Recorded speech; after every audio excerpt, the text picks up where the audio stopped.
अगर रास्ते में कंकर ही कंकर हो और आपने अच्छे जूते पहने हो तो आप चल सकते हो।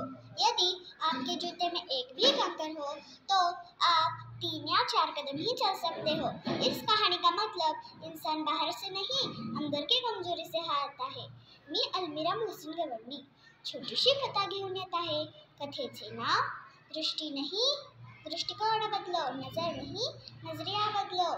एक राजा होता। राजाचा मित्र सेनापती सकारात्मक विचाराचा। काही घटना घडल्यास सेनापती म्हणायचा, बहुत बढ़िया बहुत बढ़िया। कुणाचा विवाह झाला तरी म्हणायचा, बहुत बढ़िया बहुत बढ़िया। कुणाचा मृत्यू झाला तरी म्हणायचा, बहुत बढ़िया बहुत बढ़िया। एके दिवशी राजा आपली तलवार साफ करत होता। तलवार साफ करताना राजाची तलवार राजाच्या पार पडली आणि राजाचा एक बोट तुटून पडला। जेव्हा ही खबर सेनापतीला कळाली तो म्हणाला, बहुत बढ़िया बहुत बढ़िया। जेव्हा हे राजाला कळाले, राजाला आला राग। राजाने सैनिकांना आदेश दिला, जेलमध्ये टाका या सेनापतीला। सेनापतीला जेलमध्ये टाकले। परत एकदा सेनापती म्हणाला, बहुत बढ़िया बहुत बढ़िया। राजाला आला अजून राग। राजा म्हणाला, अरे मूर्ख सेनापती, इकडे माझा बोट तुटलाय आणि तू बहुत बढ़िया म्हणतोस। परत एकदा सेनापती म्हणाला, बहुत बढ़िया। राजाला आला अजून राग। राजा तिथून निघून गेला। 2 महिन्यानंतर राजा आपल्या सैनिकांना घेऊन शिकारीसाठी गेला। शिकारीसाठी गेल्यावर राजाची आणि सैनिकांची चुकामुक झाली। सैनिक गेले एकीकडे, राजा गेला दुसरीकडे। मग काय झाले?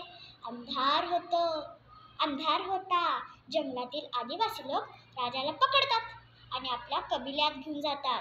हुलालाला हु हु हुलालाला हु हु। देवीसमोर बळी द्यायला राजाला स्वच्छ आंघोळ घालतात। देवीसमोर बळी द्यायला राजाला उभे करतात। एका आदिवासीने हातात तलवार घेतली, राजाच्या मानेवर मारणार। तेवढ्यात एका आदिवासीची नजर राजाच्या तुटलेल्या बोटावर गेली। तो ओरडला, थांबा थांबा, हा तर अपूर्ण आहे, खंडित आहे। जर याची बळी दिली की देवी दुःखी होईल। राजाला सोडण्यात आले। राजा पटकन घोडा घेतो आणि आपल्या राजमहालात येतो। राजमहालात आल्यानंतर राजा सैनिकांना आदेश देतो, घेऊन या त्या सेनापतीला माझ्यासमोर। सेनापतीला घेऊन येतात। राजा सेनापतीला सगळी गोष्ट सांगतो। गोष्ट ऐकून सेनापती म्हणतो, बहुत बढ़िया। राजा म्हणतो, तू 2 महिने जेलमध्ये होतास तरी बहुत बढ़िया म्हणतोस, ते कसे काय?